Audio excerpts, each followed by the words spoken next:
Welcome to Holistic Health and Healing, a show offering solutions for the body, being, and beyond. In each episode, we discuss topics that empower you to take a holistic approach to step into your unique voice in this world. Now, here are your hosts, Dr. K and Hank Setala, the Sonic Shaman. Good morning, happy snowy Monday, everyone, and happy New Year. We have not streamed this year yet, so truly, happy New Year.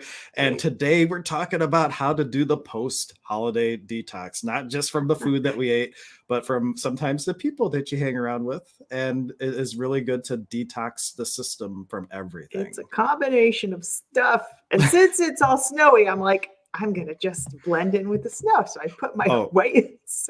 Yeah, not only is it snowy, I might not be leaving my house for like a couple days because I'm a cold baby now. Like I just had to go turn the trash cans up and I'm just like, yeah, this is not fun. I'm going to call the neighbor boy after this and be like, hey, how would you like to make some money? Do my driveway too, please. But anyhow, how was your holiday? I didn't even ask you yet. It was great. It was kind of quiet, but that's okay. That's good. I don't know. We had like really warm weather. So it was kind of now trying to think back to Christmas. It feels like it was so long ago. It was long ago. And then I had the in-law invasion, which I'm free of now. But you know, I love my in-laws, but I'm also very grateful for the peace and calm that ensues upon their departure. I agree with that. I get that totally. I think, having a lot of people around is always ruffles things up, so to speak. We do have a couple people tuning in. Debbie, good morning. Hi, Thank Debbie. you for tuning in. We got Magic Mike saying good Hi, morning. Mike. And I'm not really sure. Oh, some were chewing on the relatives. I'm not sure. I think he's making a joke. I don't get it. But for you out there, maybe you got it. Some were chewing on the relatives. I don't know. Anyhow. So where should we start? Body, being, or beyond with our detoxing conversation? Those are all like really relevant topics because how much sugar did we all have that makes us feel kind of poopy? The food that we ate and all the people that we were around. And that combo, well, doesn't always make us feel our most authentic, optimal selves, right? You know, this is the first holiday ever I actually continued to lose weight through the holiday, but I didn't eat one single Christmas cookie or anything. So like I behaved myself energetically. Kudos to you. It was not, well, it was really easy because none of it was vegan or gluten-free. So I was just like, well, it makes my choice to eat or not eat easy. I won't lie. I always tell myself I'll have one cookie, I'll have one glass of wine. Well, that turns into two, but a lot of people, this is the time of year where we're so far behind Christmas now, but it's just, this is a time of year where there's just the holiday cookies and holiday parties and people are always giving you things and the things they gift you are usually, oh, here's a bunch of cookies I made or, your fruit pies or whatever it is. And then, are indulging holiday dinners, lunches, breakfast, etc. This is the time of year where we load up and then we don't feel so good after. And then a lot of times we're around family that's, got to go see the in-laws, got to go see this, got to go visit so-and-so. It's, sometimes heavy, not so exciting. So now we reach this lull coming January into February and into March where it's like, oh, I'm going to start exercising. I'm going to set the New Year's resolutions that don't last for so long. I don't feel so good after eating all that food. And people start seeing that. And what can you do about it? Because eating more sugar actually creates more sugar cravings. Yeah. I've gone through that. So I totally get that. So cleaning out the system right now in every way possible is a great time. I like doing detoxes like, beginning of winter, kind of mid-springish, and then the fall time. Those are the good times to clean out, give the body a break from all these things. And I'm doing a webinar on these 4 topics and discussing the mind component, the body component, and all these things. And I'm really going to be honing in on the liver and the gut, because if those 2 things aren't working on all 4 cylinders, you're going to have a problem of any kind. Most conditions are funneled down to those 2 organs. And those are my favorite organs. They are the powerhouses in the body, and they are very heavily affected by sugar, alcohol, cocktails, emotions, And if these guys are not working, everything in the body starts to go sideways. And a lot of times this is why you get fungal infections. This is why you start getting rashes. This is why you start getting, just not overall fatigue, brain fog, mood swings. We did a thing on the liver, I think, probably last year sometime we talked about the list. I listed all those symptoms. That's crazy. We've been doing this for over a year at this point. We're way over a year. And I did post a link to the webinar. I wasn't quite ready for it, but I posted it in the comments for everyone. And in case you're not in a place where you see comments for some weird reason, I'm putting it on the screen. You can pause it here. It's a lot to type in, but if you really want to take it and you don't see it in the comments for whatever reason, here it is on the screen, and you can, finger punch it in if you had to. But I don't know how else to get that to people. Well, maybe it shouldn't be in the comments, but there's a couple places we're streaming to, like Twitch perhaps, and I don't know if Twitter takes comments, but so if you happen to be in one of those places, just, oh my gosh, guess who's back? Yeah, I saw. It's been a long time. We got our resident comedian back on the stream. Yes. He must be out of jail. He must finally be out of jail. Like, he wasn't able to comment for months while he served his time, right? But he drinks sanitizer with us. I think they're good. Don't even go there, Mark. But truly, Mark has been since day one, one of our most avid supporters, and he always adds an element of humor. Sometimes it's not appropriate to put them up, and oftentimes it is. So, but either way, I'm very glad you're able to join us, Mark. And I see our number of viewership doubled as soon as Mark came on. People were like, "Yeah, the show's back. We got the comedian going on." But in all seriousness, what I was going to say prior to getting excited that Mark was here, that no matter what we talk about first, let's set the intention right now, not to make New Year's resolutions. What about having a New Year evolution? Yeah. Because in Access, we teach how conclusions and definitions, it adds solidity. And what if every day you really asked and be the question, what would it take for today? What choices could I make today for 2022 to be the best year yet, to be completely different and light and fun more than any year before? And being that question every day, everything else we're going to talk about now is going to just add potency to that, because you're already being the energy of change. And that's really what being successful with a shift in lifestyle is really about, is being in that energy of just knowing that the change is there and not thinking about the definition, the goal, the conclusion of it, but being the energy of change in the moment. Absolutely. And I think the mantra I've been using is, I am walking into the greatest year of my life. Yeah. That's what I've been saying, writing down. I'm an energetic match 4. So when you write things down as if they've already happened, you start to create those things. That's the other thing I've been doing for this year, and it's kind of working. So yeah. So really cleaning. So my goal really is we're going to do this webinar to talk all about the liver and the gut, and how to support those organs, because they're super important. And if we kind of clean those out, you'll get rid of the results you'll have really is weight loss. You'll have more brain clarity, less mood swings. Your blood pressure will actually come down. There's so many things you can do that we'll talk about to get some results for you to feel better. The mood swings, we'll discuss why mood swings are happening, and then really move on to, I think my smart part B, or part 2 of this, will be focusing on the emotional detox. And I have some codes that we can use to clear out, do a scrub on the brain and the unconscious. So that's going to be my second part 2 of this, a webinar on how to, now that when we clean out the organs, so it's kind of like this. If your organs aren't working on the 4 cylinders, your whatever anxiety or things that you have that are going on, maybe they're at like a 2 or a 3, but if these organ systems aren't working right, it kind of adds to it. So it's like, if you already have some anxiety or traumas in your chakras, and then you pour more sugar on it, it inflames the emotions even more. I hope that makes sense. So it does. And it kind of if you guys don't follow Dr. K's Facebook, she does these Thursday health tidbits, and she did her Thursday health tidbit, I think yesterday, because she didn't have time to do it Thursday, but she really had I watched most of it, not all of it, but the thing that I took away was how when we grow up, we're taught on how to prevent disease instead of being healthy. And we're taught to be in this middle ground, and we're never really taught, what do we need to do to really be in optimal health? What we're taught to do is just barely fend off the disease or or things that aren't working for us.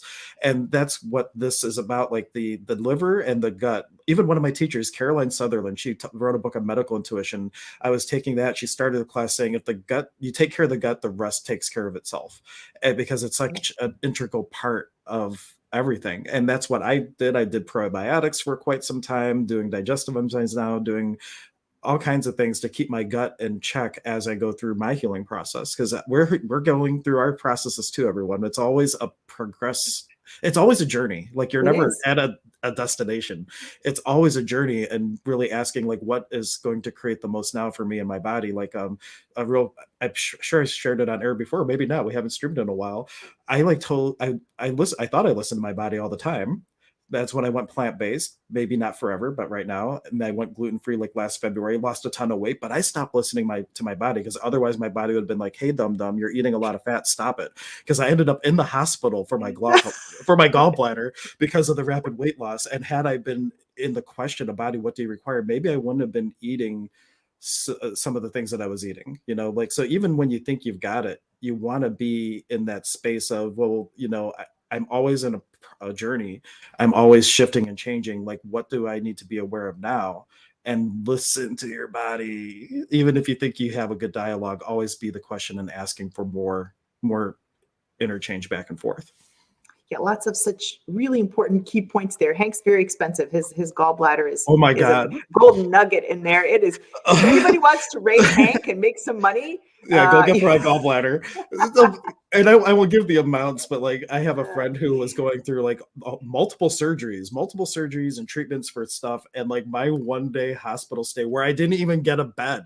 All right. I was in a hallway because they were past capacity in the hospital. So I had literally a little spot by the nurse's station. My bill was more than hers. And I was like, wow, our medical system's really effed up. I didn't breaking. We're going to talk about that. I really think I'm going to make a comment on that before Poof the Magic Dragon happens. I'm intuitively really hearing that the medical system is breaking right now. And our little viral friend is causing all of this. But there's a bigger picture. There's a bigger picture with this.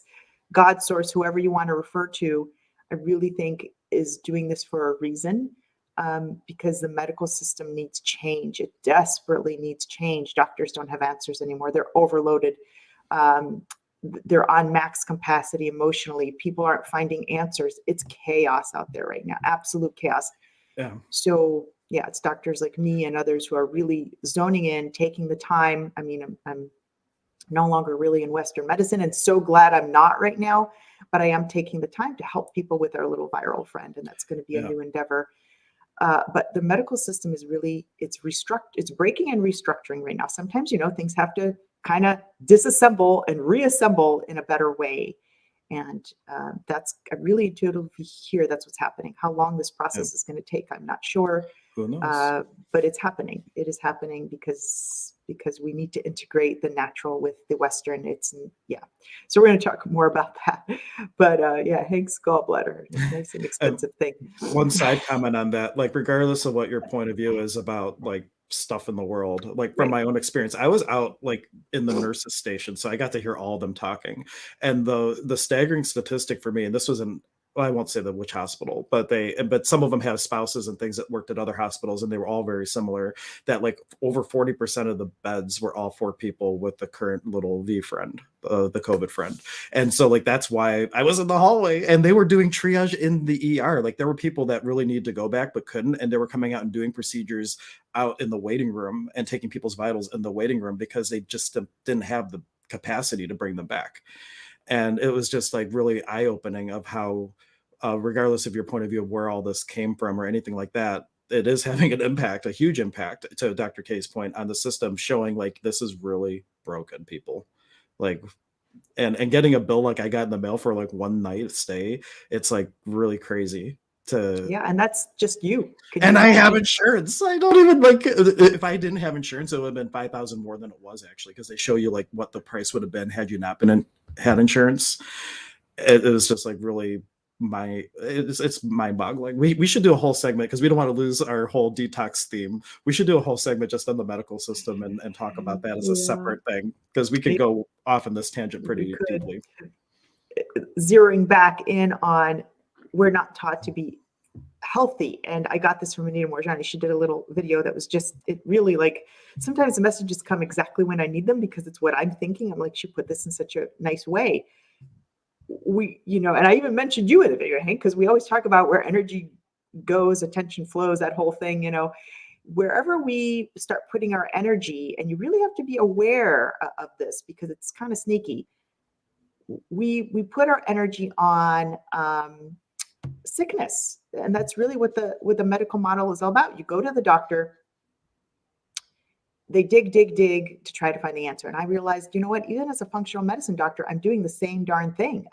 I'm just doing it in a different way. I'm finding it more naturally, but I'm still running tests and digging for the answer. So where's the attention going? There's a problem. There's a problem. We need to fix the problem. There's a health problem. And sure, may there be a little something going on, but we are not taught to. Kristen Northrup talks about this. She's an MD, a gynecological MD, and she has a handful of books out as well. But we really focus on the things that are going wrong in the body, not the things that are going right. When have you ever gone to the doctor and they've told you, well, this and this and this is right? Okay, we got to work a little bit on your heart. They don't put the massive amount of attention on the wonderful, miraculous things that your body does. And oh my gosh, everything here is just working so well. Okay, we've got this little problem here.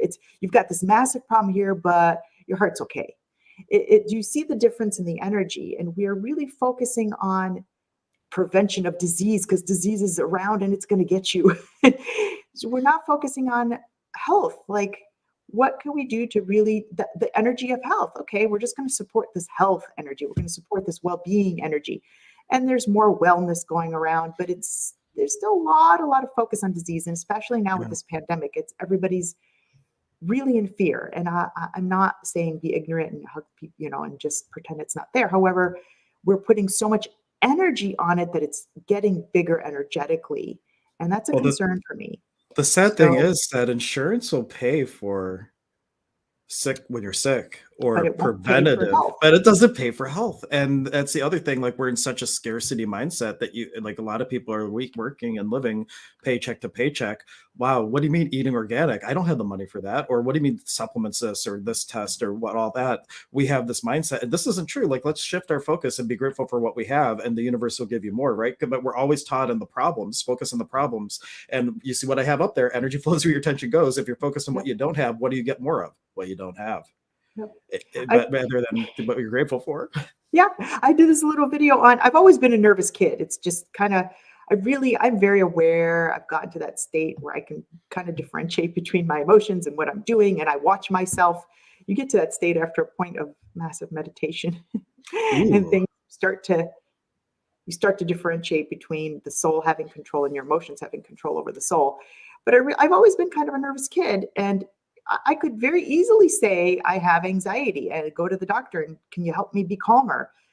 And can you give me medication? And I'm thinking to myself, I just don't pay attention to it. I'm like, okay, it's just kind of like that thing. It pops up every now and then. I'm much better at it because I've worked at it. But what I'm finding in our society is this whole depression and anxiety. It's become a disease. It's a disease, and people call it a disease. You're potentializing that. Do you really think that people go through life without any depression? We're in this body, and the physical body has programs, and it's going to get sick every now and then. It's just the way it is. But we now have created this box, and it's a big thing, depression, anxiety. And I'm not should I say, demeaning people. I sympathize with people, but let's get it fixed, because there's so many good ways to get it fixed. And to really believe that you can't, or that it's a huge condition, I just don't buy into it, because I've been a nervous Nelly my whole life. I really have. And you're very aware. And that kind of, and kind of looping this back to our detoxing conversation, when we're around family and we're going out to all these stores and restaurants and things, like in Access we teach, and I agree with this, that 98% of what you're aware of isn't yours. But we take it as ours because we were never taught to differentiate. So like, when you are having the anxiety, when you are having that like panic or whatever's showing up in your world, asking this question, who does this belong to, is huge. And even just last night, there was someone that was really upset about something, and realizing that the other person that's involved might be, if not more so, equally upset asked the question, well, who does this belong to? And though they were still upset in the moment, there was a huge shift in that moment where there was the awareness like, wow, this isn't all mine. And seeing that this was probably the other person that had a hand in the situation. And it's like, wow, like look at all the change that happened just from asking one question. Because as soon as you're aware that it's not all yours, there already starts to happen this like separation process. And then you say, return it to sender with awareness, return it to the earth, Lord, God, source, take this where it's going to be a service to some other aspect of consciousness, and you don't hang on to it. You intentionally get it out. And that's like a huge part of this detoxification process, is getting rid of all the energy that is not yours. And then the 2% that is, it's so much easier to deal with, not to mention your body is processing all that 100%. So how much easier is it on the liver and on the gallbladder and all the other things when you are only dealing with what is actually yours? Yep. We forget, I think in this whole process, what I'm hearing so strongly and what my purpose here is becoming more clear is we forget where we came from. We're focusing on the pandemic. We're giving it a lot of energy as if we hang on for dear life. We really hang on for dear life as if we're never going to leave here.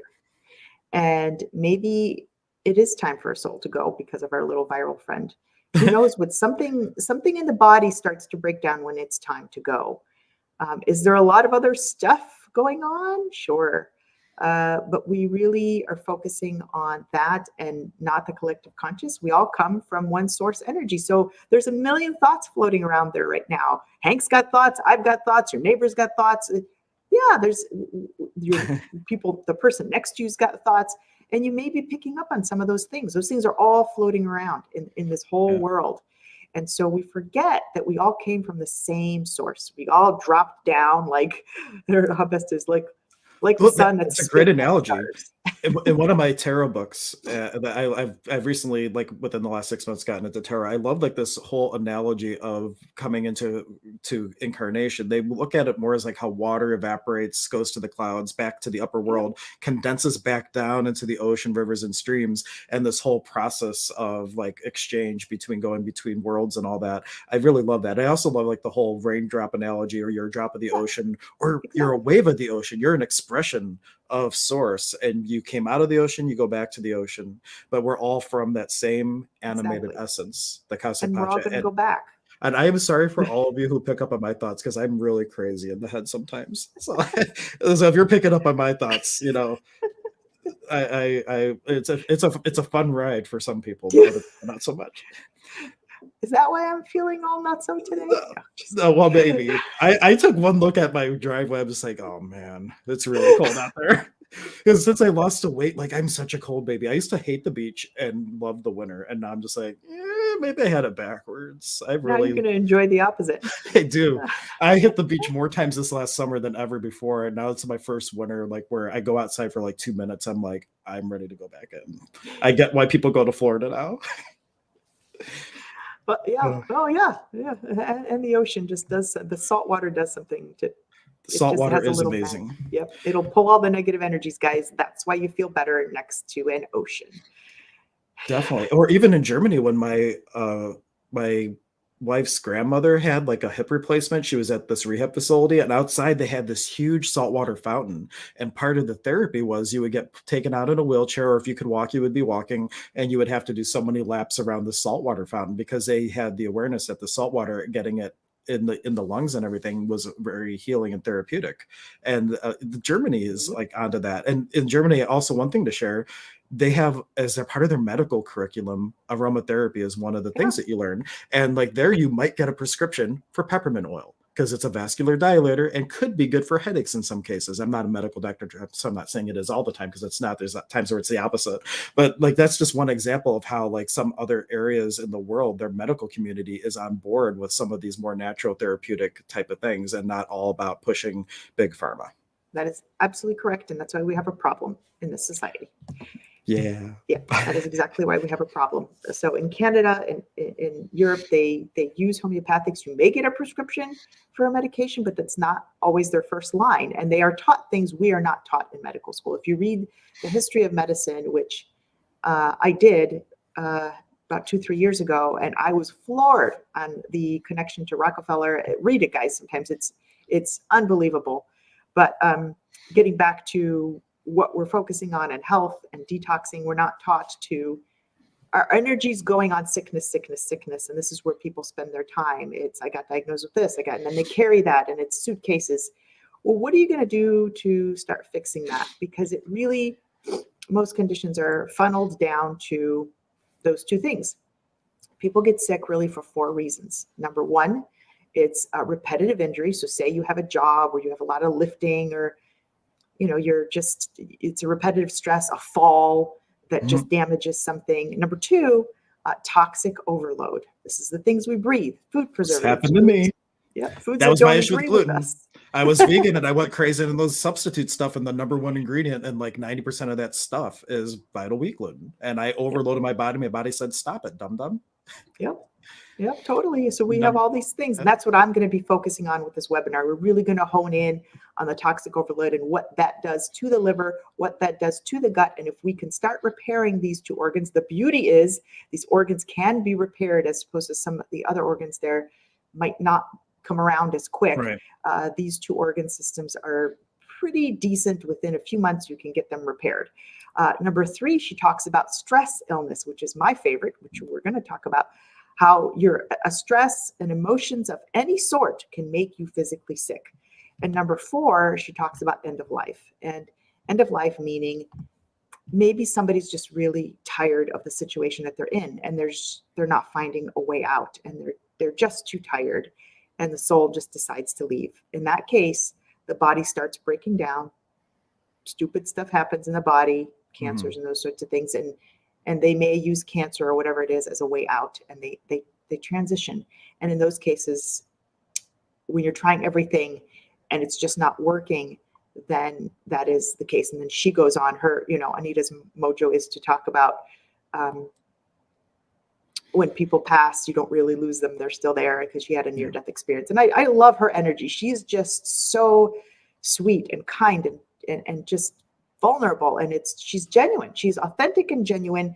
And she's helping people to know that the body does make a choice. You don't lose your loved one. They haven't gone anywhere, and they're still with you. And it's just beautiful. You ever have a chance to read her book. And which book is that one? Dying to Be Me. Dying to. Oh yeah, we talked about that before. I was thinking about bringing back the CWG thing, but having it more open for other works. So maybe that could be one of the first things that we dive into if you're interested in hopping on that. Absolutely, yeah. No pressure or anything. She really focuses on just like, be your authentic self here in this world. Love, enjoy. Don't fixate on the fear and the illnesses and the things your doctors tell you. I'm not berating doctors. I'm one. I used to do it. But it's doctors always tell you what's wrong with you. They're not taught to tell you what's right with you and to just help you along with the little things. So really what I'm focusing on is helping you focus on health. We're going to talk about the emotions. We're going to talk about helping you detox the liver, why the liver's going awry, why the gut's going awry. And I know you love the word why, right? So it's okay. This is medical. It's medical. The energy behind it. I get it. We'll give you that's all the part reasons. of the problem. They're saying why, right? And why you're having the mood swings, the hormone problems, the brain fog, the fatigue, the chronic fatigue, the acne, the rashes, the conditions are not resolving, weight loss, another big one, because if the liver gallbladder are not working right, you're going to have a tougher time losing weight. So if you've done everything right and you're not losing the weight, this is really important to look at toxicities and what you can do. So that's going to be my mojo. And like one note on weight loss, when I did like get my body checked, the weight just started melting off. And like, so if when you hit your body's stride, like when you're giving your body what it requires and like you're operating within what it requires, like it really can be easy. Like I didn't have to work hard to have like the results that I did. The other thing I wanted to mention, which is kind of poofing now, come back. Well, I'm going to get the name of the book. Oh, the other thing I was going to say is we talked about your webinar again. I put it up on the screen briefly. If you're not in a place where you see the comments, you can pause it and you can type that in. But in the comments, there is a link to Dr. K's webinar that she was referring to. And so if that feels light to you, it's going to be a much deeper dive than what we can go in on a short stream, which we're already way over. I mean, whenever we talk about detoxing, we always go way longer because there's so much to talk about, because on a day-to-day basis, we're bombarded and there's always something to, churn and move out of the system and be aware of. Yeah. And the other thing I want to bring up, Hank, that you brought up that's really important is knowing that it's a journey, knowing that it's a process. We are really in an instant gratification society. Something hurts, we want it to go away because it's uncomfortable. I want it to go away right now. Can you give me a pill so that this rash, this pain, this arthritis goes away? I get it. I get it. But it's pressing you for a reason, and it's showing you something that needs to be dealt with. And so cleaning up the body is a process. Cleaning up the emotions is a process. I had a client that reached out yesterday, and she's like, I want you to do that or clearing thing you did last time. And I'm really in. I want you to fix me once and for all. I'm like, I'm not the one that's going to fix you. You're going to fix you. I'm simply the Sherpa. I'm simply the guide, and I'm going to clear the path for you. But you ultimately make the decisions. I can't make those for you. So it is a journey, and it is a process. And one session ain't going to do it. It's just not.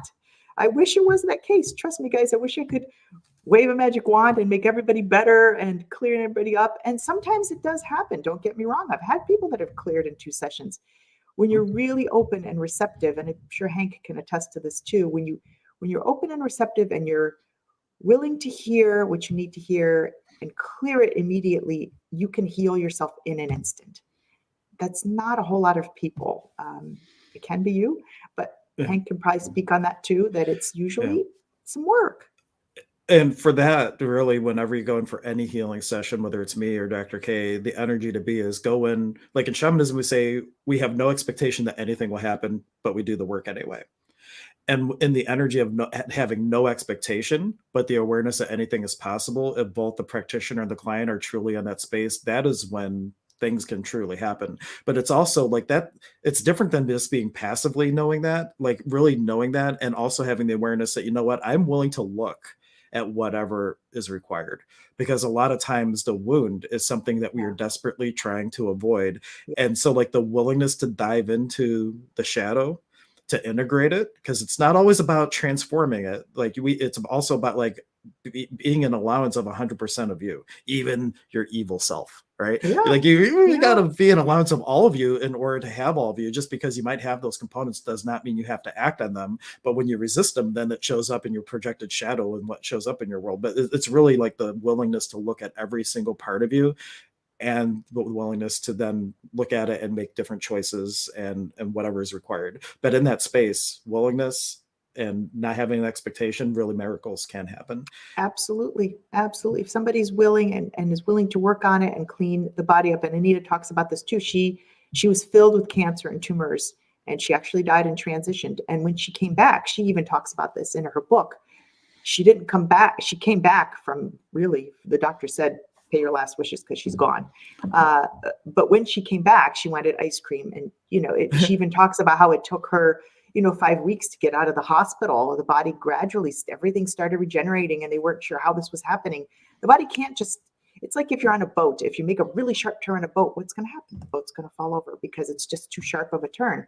So I tell all of my clients this, that guys, it's going to take a handful of months. The stomach alone, if it's in poor shape, takes a minimum, guys, 3 to 12 weeks. That's minimum. Majority of people even don't repair that quick.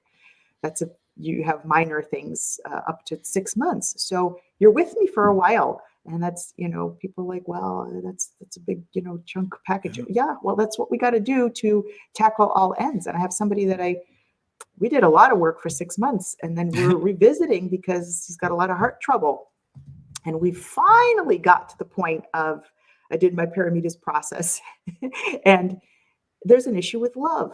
Doesn't know what love is, doesn't know how to be loved. And so we did one line, and he goes, I don't know if you saw my heart almost popping out of my chest. I'm like, I didn't see that. He goes, when I said that line, my heart was racing. I'm like, there's your problem. There is the problem. And that's what needs to be worked on.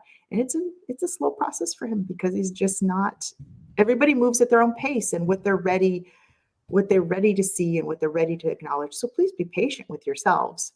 And because it is not it can be a quick fix. So I don't want to diminish that. We hold the space of possibility because people have healed in 1 or 2 sessions. It does happen. Yep. It just, on average, it's what the wound is what we are trying to avoid so desperately because it's rearing its ugly head and we don't want to pay Right. attention to it. And and after the holidays, family has this thing, and I have had this personally. There's some people that were very close to me that then I did things to push them away because there is this thing called comfortable distance. And the people that are closest to you have the ability to stir up the deepest depths of your soul. And you go home for the holidays or you have a lot more family interaction than normal. And these people that have the ability to get past those stone walls where you're trying not to let people see your stuff, they stir it up. So like the holidays is one of the greatest times to really be aware of like what's really coming up for me. What's this about? Yeah, What old excellent. imprints and wounds are really there that I can look at. But if you're not aware of it, then you might find yourself having the fight with mom and pushing her away, or having a fight with friends that were about to really become really good friends and all of a sudden pushing them away, all because you're really hesitant to let them in to see this, for both people, really, like this deep stuff that is really what we came here to get through. Yeah. And Yeah. and then to delay it more. And Dr. K has her workshop I put in the comments. I also have a workshop coming up debuting this year. Yes, it is debuting this year because it's the first time. It's called As I Forgive Me. And that's an acronym for a process of inner work. So where Dr. K's thing is going with the body and like the liver and things, mine is like going into the depths of the shadow. And that is so important too. So Yeah. I mean, I do that work too, because it's that in and of itself has healed people. When you can release the resentment, anger, forgiveness of self, forgiveness of others. I've read that in numerous books. So this is a great like adjunct, and just we should do like some course together doing this, because we definitely will. Like we're both figuring out our own important. shtick, and then we're gonna like figure out how to put the shtick together and like yeah, it's like you've been around German people, haven't you? I have been a little bit, but truly, like it's like that's one of the other things that I had the real keen awareness, and this is one of the awarenesses for my gallbladder issue. It's like I really was asking, like, what is this really about energetically? Yeah. And one of the awareness, there was many awarenesses that came of it, but one of the things was like, it's time to really start promoting me. For years, I've always been like a face behind a brand, and I haven't really promoted Hank Setala, the Sonic Shaman. And like, this is one of the first courses I'm putting out that I'm just purely promoting like what the work I'm doing. And then from that space of creating with yourself, notice I'm saying with yourself, because there's like the unconscious you and there's the conscious you, and there's like the totality of being, like creating with the totality of all that you are. And then from that space, what can you create with other people? And that space, like what Dr. K and I can create together would be great. But if I'm not creating for myself first and she's not creating for herself first, whatever we try to create together isn't going to be quite the same. At least that's my point of view. No, I agree. I think this year is all about that. It's really looking inward and really examining what's coming to the surface and being the best version of you that you can be, and really looking at those things that are coming to the surface. And Hank's absolutely right. The holidays, it is that time where things get ruffled, yet we don't realize that. It's like we go into survival mode. Yeah. I went into survival mode. I almost pushed one of the most important people in my life away because I was being a dum-dum. And I'm saying that with love for myself. It's like, because so much was being stirred up, like I want to use even the word, like these primordial wounds, right? That it's just in survival mode. And the people that were my greatest support people were really like stonewalled. And also in a time where they were requiring support, and it wasn't a kindness to anyone, and we got through it. And it's really fortunate, like the people that are closest to you, if they recognize these parts of us and they stick with us through thick and thin. So I really appreciate that. And here's my little diagram for As I Forgive Me if you want to see it. It's a shadow integration workshop. So if that feels fun to you, actually, even more important, if it doesn't feel fun to you, you're really the one that's supposed to come, because if it feels fun for you, you probably have done a lot of the work already, because it's supposed to feel intimidating. Like looking at the stuff we're going to look at, it could be a lot of anxiety coming up around it, but feel the fear and do it anyway. And what if that fear is the excitement of your soul really getting to express itself as the purity it came to be on this world, and it's feeling excited and ready instead of forgetting every available resource or false evidence appearing real. All acronyms for fear, if you caught that. But it's really about getting to that place where you can express the totality of who you came to be in this world without consideration of judgments, because you realize that those judgments are just projected limitations. And then part of that is also making the body is the vessel that can hold the totality of you, because that's the other thing I realized, like my health and everything, part of that has really been me getting prepared to be fully embodied, like the totality of me. And like you have to bring the body along for the ride too. Don't forget about it, because it's the Waldo, the puppet, the apparatus in which you're expressing into this world. And we can't just be all spiritual beings. Like the physicality is important too. Right. So what you're saying, I mean, the point really is, if you stop paying attention to what the body's telling you and things like, your gallbladder went awry, well, now that's there, and we have to help the body along a little bit, give the physical body a little bit of help. We just don't ignore that. We, do some bile salts, do some change in food, do some things to help clean that out, because now this is manifested as a physical thing. And when we clear out the energy of it, the body can move that illness faster, and you just help it along with some stuff. Yeah. And just the other thing, on the comments for the video or the description, there's links to Dr. K's website. There's links to my website, so you can connect with us if you'd like. There was a mutual client that recently went to see Dr. K. I won't say names or anything, but like from the 1 hour information assessment, they got a whole bunch of clarity around essential oils, which you got some oils from me, so thank you for the referral, and like some other things. But like this one thing about, at this age something happened, and then we turned that into like kind of a deep dive for soul retrieval. So I bring it up because like the work that Dr. K and I do, we refer people back and forth to each other all the time, because she has her niche, I have my niches. But when we do work together and the clients that kind of go back and forth, like she'll get an insight, and then I take that insight and take a deep dive into, okay, what could this be? And vice versa. Like, oh, I feel this is off. You should go get the initial assessment with Dr. K. And sure enough, that comes up on the biofeedback machine. So like, if you feel called to, wherever you'd like to start, I'm a big fan of the 1 hour biofeedback assessment Dr. K does. I was a live cadaver for it. She had Anya hooked up to the machine a couple of weeks ago when she had something going on. It is an amazing device that gives you, and we were able to avoid traditional medication for something she was going through by going through that without saying too much.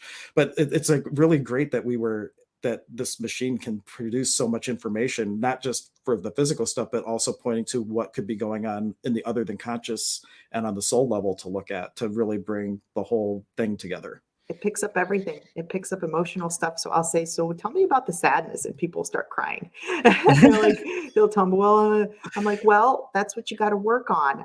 One of my other colleagues just posted, she's been a long time practitioner. We have a forum that we have, and she kept seeing a client for stomach issues over and over and over. And she made this post. We have a forum, Facebook forum that we join for, extra help that we need, because it can get complex. And she said the patient kept coming in with anger kept showing up. She's like, what's going on with the anger? And it was work stuff. She was really annoyed with the boss and things that were happening. And she kept telling her, she's like, I have to say that you got to work on the anger. And the patient was like, no. And it kept going on until finally she came in one day and she's like, you know what? I went in yesterday and I handled my things with my boss and I quit my job. And they did one session, and she called her and she said, my stomach is much better. It's resolved. And she hasn't seen the person since. So This is so sometimes people won't really tell me what's going on, or they won't tell Hank really what's going on. And when we ask a question like, tell me about the anger, tell me about the sadness, grief is coming up, tell me what's around that. And then they'll say something, and then they can go back to Hank or me, and we can work on those things. So that's a really important piece. And sometimes I'd make the comment that if you have loved ones around you that you're like, oh yeah, I'm going to get them a session with Hank, but things aren't getting better. And some people are not at that point where they're ready to hear what needs to happen, and it's a process, and they might not be in that space yet. We hold the space for that all the time, but until somebody's really ready to hear and to handle, they could be doing sessions with us and feel like they're going in a circle or don't come back, or what's the true goal?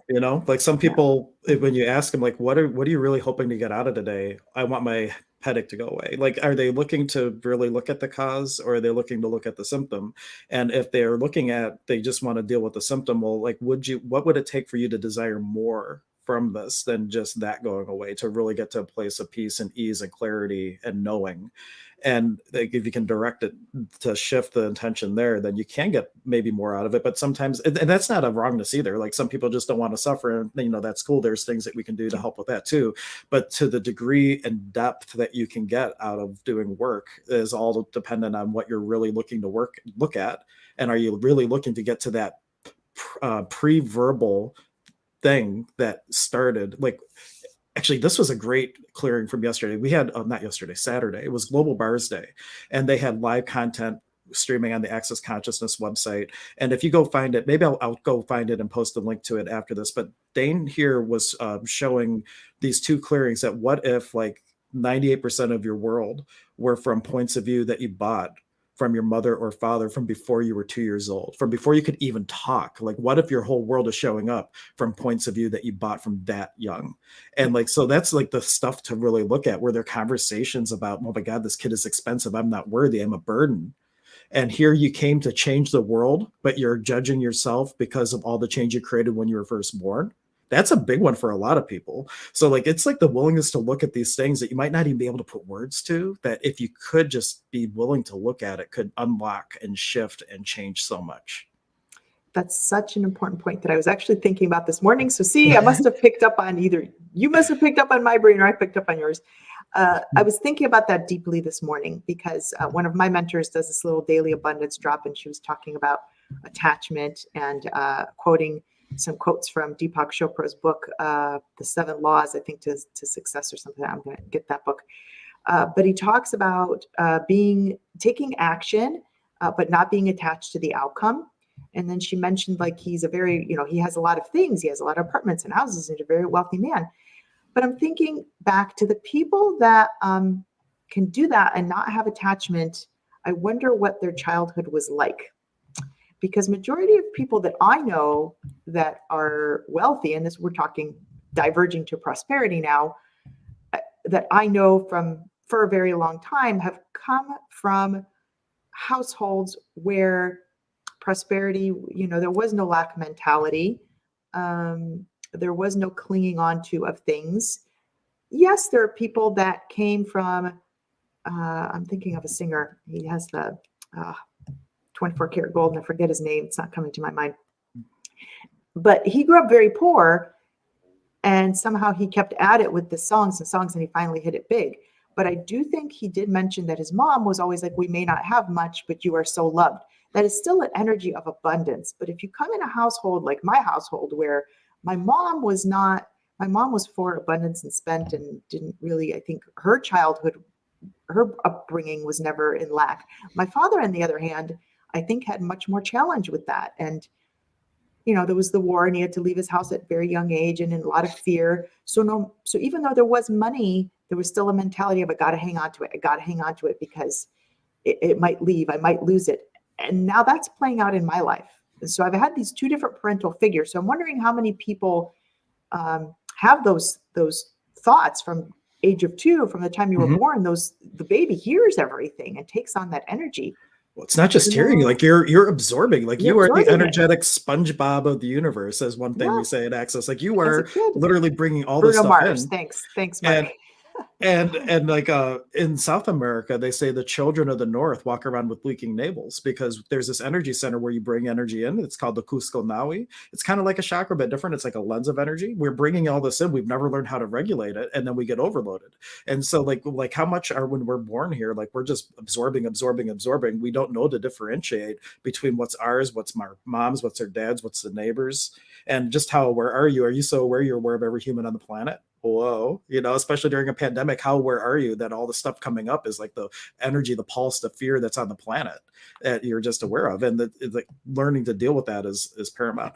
And I'm behind on comments. There's all kinds of comments that were coming through, but I wasn't paying attention. So this one, I know Mark was joking about this, but this is actually relevant from someone from addiction. He was saying that when I'm visiting Amish country, is it unhealthy for me to go into bakeries just to sniff around? Like, so from someone in recovery, they say that, if you hang around in a barbershop long enough, eventually get a haircut.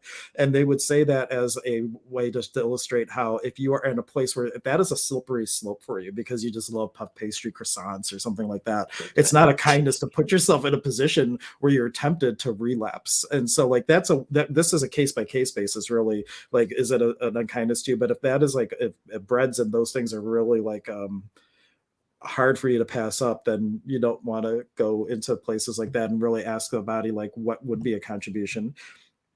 And let's see. Mike had a good comment. He said better than forever, like other program pharma. I think he was referring to the answers we give as a society, we give the pharma answer. So I remember what we were talking about there was when we focus on anxiety, like in my case, I was just a nervous Nelly kid. I've always been. It's much better now. However, the answer to that would be, you go to your doctor and you know, they say anything else. Well, yeah, I'm kind of nervous a lot. And you just say, okay, here's Cymbalta. Here's, Prozac. Here's just something for that, versus doctors don't even know okay, I would recommend trying this. And if that doesn't really work and you really need to settle, maybe we try this. You're not given options. It's just, here's a prescription. Well, that anxiety is there to tell you something. And then we don't talk about the sugar that we put on it that inflames it. And I can attest to this fully, because when I did my last show, my carbs were all cut out the last 4 to 5 weeks. And I was in such a state of awareness and such calmness in my head. My body was fatigued because I was pushing it to every limit, but the soul took control, absolute control. And I could not mount I could not mount anxiety. I couldn't get anxious. And my intuition was so nice and strong, and I was calm, and people could tell me something, and I did not get upset. Or if I did, it was literally for 10 seconds and it was gone. Versus when I reintroduced rice and all these carbs and things, no matter what they were, even if they were healthy things like sweet potatoes, I still found that it really changed the biochemical response and behavior. So food is so important. So we're going to talk about that too. But it is, we just give a prescription. We don't focus on what can we do to repair this, and what's the cause of your anxiety? Where can we fix that for you in a different way? Because then the Prozac, guys, it's affecting your liver, and it's just creating a whole snowball effect. And we're going to talk about that too. And I don't know if you want, I have one thing to talk about from my gallbladder experience, but first Mike was bringing up and related to food that grains aren't real food. I don't know if that's true or not true. And he was bringing up nightshades. I don't know if there's anything. It's a weird topic. Okay. Well, we're going to table that. We'll have a whole topic on grains or not grains. Are they real or not? Like, I don't know. But the one thing I was going to share about like the modern medical thing is, after I got released from the hospital, I ended up, they showed gallstones on the ultrasound, but mysteriously there were none with the MRI, right? So like they released me with a referral, and I thought the referral was going to be for like, like what are options about moving forward and all this stuff. And when I finally went there, like I was bringing up, because I have researched already, because Dr. K let me borrow a book on gallbladder cleansing, which is very nice. And I had all these things about biosalts, and you can eat beets, and there's all these things that can support the gallbladder. And when this doctor came in, I was asking questions about that. He's like, no. I don't know about any of that. I went to school to remove your gallbladder. And like, there was no conversation about anything else other than that. And like, I think I'm going to keep mine, but thank you. Which was like I won't even say how much that little visit was, but it was like, what about looking at the entire picture of like what could be a contribution for the body, and not only take this or this, and not exploring other options. So I just wanted to add that too in there, because that was just all really my recent experience.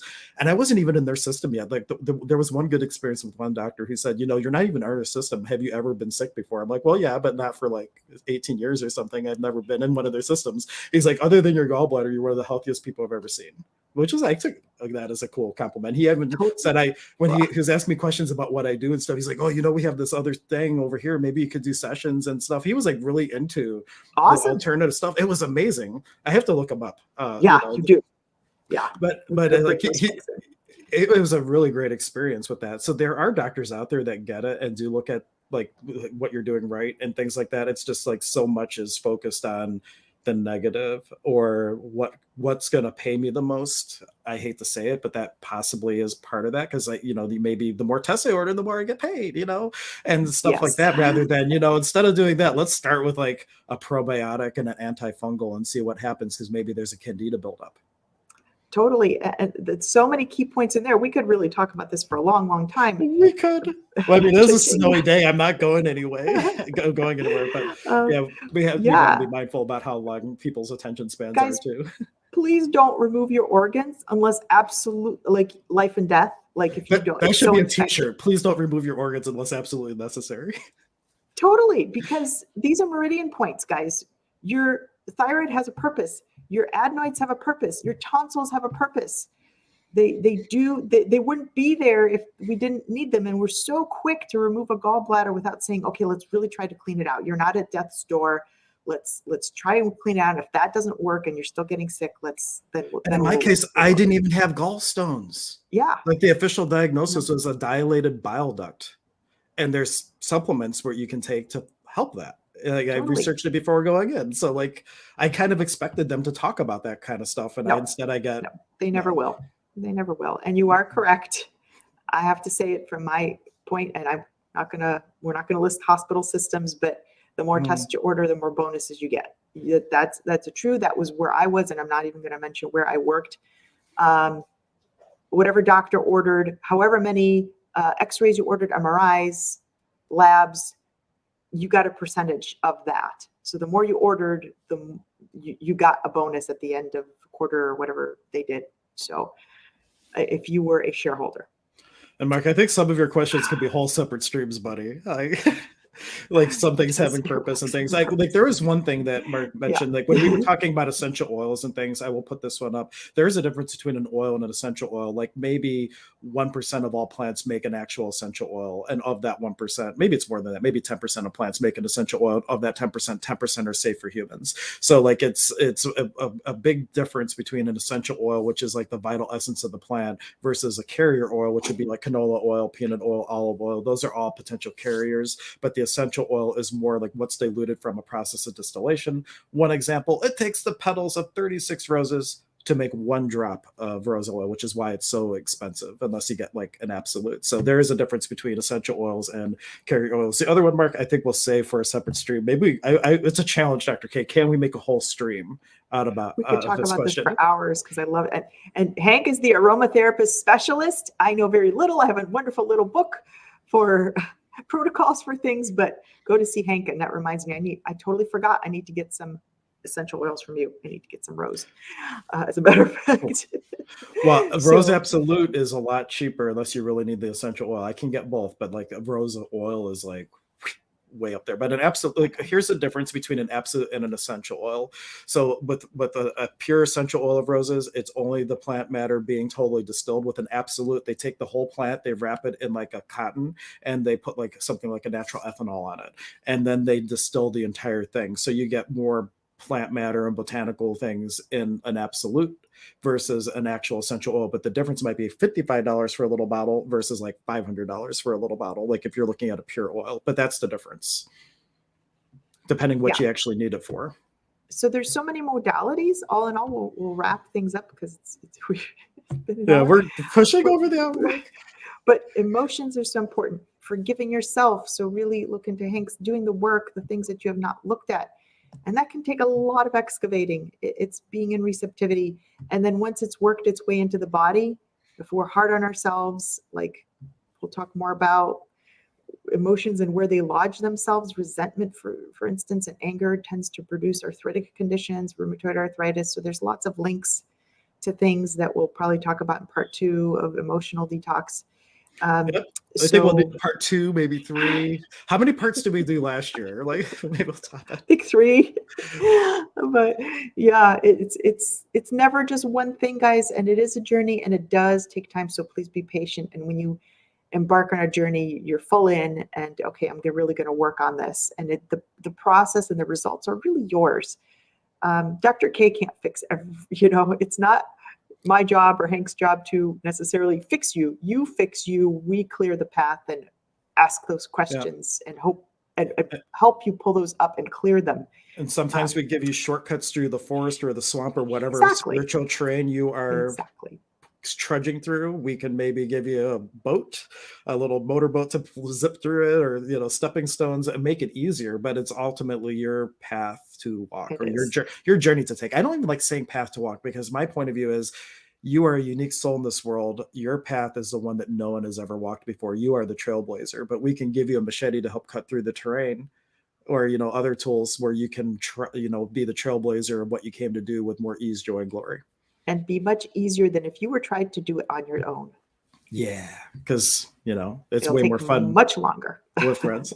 And Mark, I will do a whole aromatherapy stream just for Yeah, I addressing think that questions would be like that. good. That would be like, and I'm going to be teaching, I think in March, I have it on my calendar. It's not posted yet. I will be teaching a class called the Master Mixer. And I can do it as an online, but you have to register sooner because I have to ship you stuff. But it's like a 1-day class where you learn about the oils, you make your own blends, you make your own roll-ons, you make your own creams, and you actually leave feeling confident mixing your own stuff using the knowledge that you just got. So that's That going to be would be coming in awesome. March. And you can look for that. But in the meantime, check out Dr. K's detox course. Check out my As I Forgive Me course. Both are really detox courses, but one is more physical, emotional related, and the other one bridges more into the emotional, spiritual. They are a really good complement for each other. Even though I haven't even looked at hers yet, I already know that the two together, you're addressing all aspects of being.